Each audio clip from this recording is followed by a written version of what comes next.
AltMobility PH Director Ira Cruz. Yes, good morning, Ira. Thanks for joining us again. Hi, good morning. Yes. Kumusta kayo? Yes, of course. Syempre, your thoughts, diba, about this appeal ng Manibela to allow unconsolidated jeepney drivers na makapasada ulit. Oo, alam mo, I will open with what's very important and what is often forgotten when we talk about PUV modernization, the welfare of ordinary Filipino commuters. Kapag nagsastrike o kapag nagkakaroon ng mga policy ang gobyerno, ang madalas naiipit dito yung mga ordinary Filipino commuters. Right. No? That's true. So I think yun dapat yung pinapangunahan dapat ng LTFRB. Kasi ang nangyayari, whenever they talk about PUVMP, ang isa sa mga una nilang sinasabi ay kung paano nila pupilihin yung mga colorum. And also in a very recent statement by Secretary Bautista, sinabi din niya na ayon sa LTFRB, sapat ang supply ng public transportation sa kalsada. Na hindi totoo. Kasi nakikita naman natin araw-araw na maraming nakapila. Ito dapat yung mga pinagtutunan nila ng pansin. Kesa yung mga manghuli ng mga strike, ng mga colorum. Yeah, don't get me wrong. Of course, they have to be registered so that they can be properly regulated. Consolidation is a very important component of the PUV modernization program.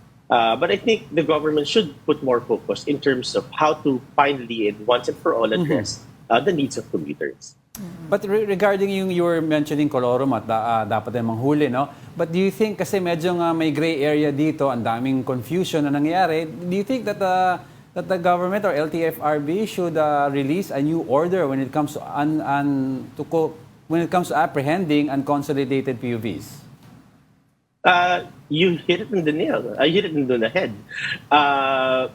Ang daming confusion when it comes to the policies. Like for instance, nung nagkaroon ng consolidation deadline noong April 30, a question in a lot of people's minds is, ano na yung susunod? Ano na yung next steps? Ano na yung mangyayari sa mga unconsolidated? Ano na yung mangyayari sa mga pasahero na walang masasakyan? So there really is a lot of things that we should expect from the government. Primarily for the government to lay down ano ba yung mga next step, ano yung mga next milestones when it comes to the PUV modernization program or PTMP as they've renamed it recently. Isa din kasi sa mga binibring up ng mga ordinary drivers yung financial support at social support. And that has yet to be addressed by the government as well. So while we agree with the consolidation requirement of PUVMP, we also understand where the jeepney drivers are coming from when they're raising concerns about financial support and social support.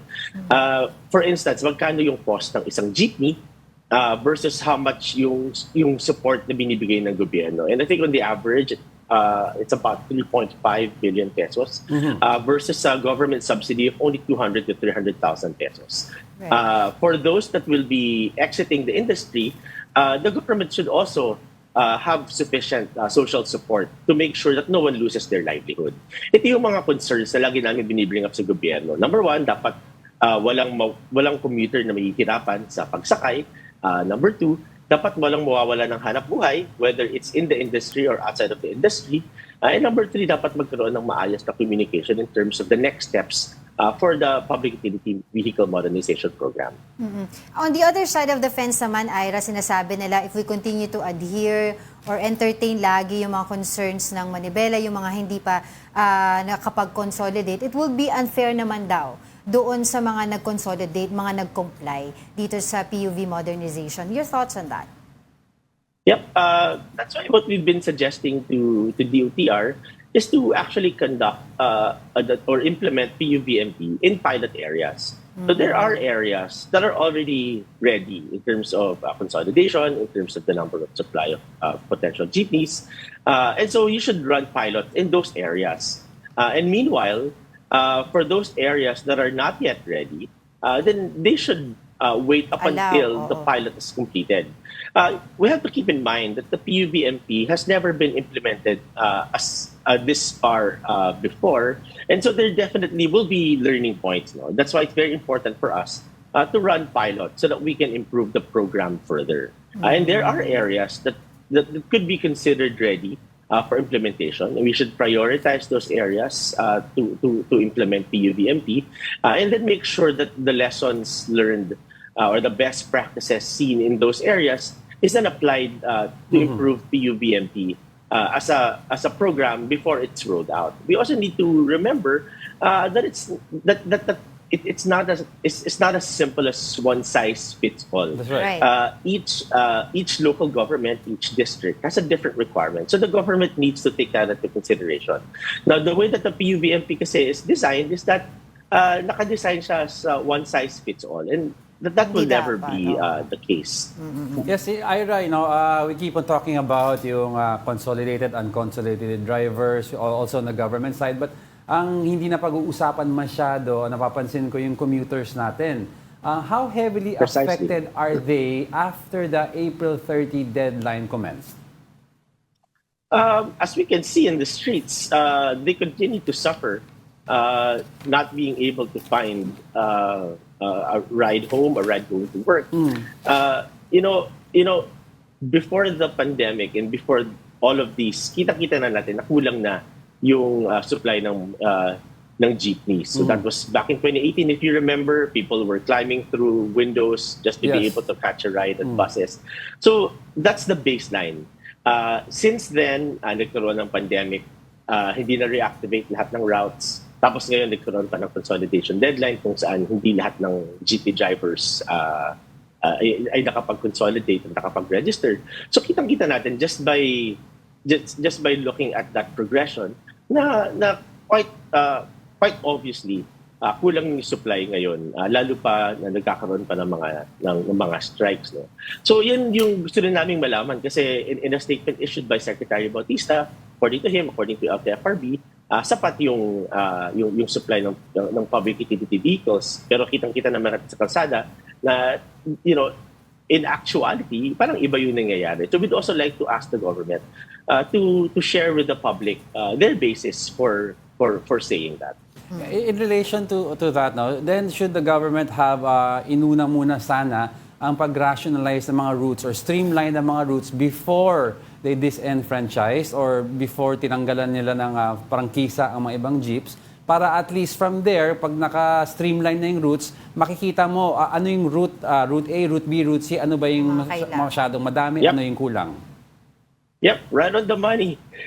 Yan yung sinasabi namin doon pa na ang dapat correct order ng implementation ay matapos mo na yung tinatawag na LTFRB. These are the local public transport route plans that are developed by the local government units.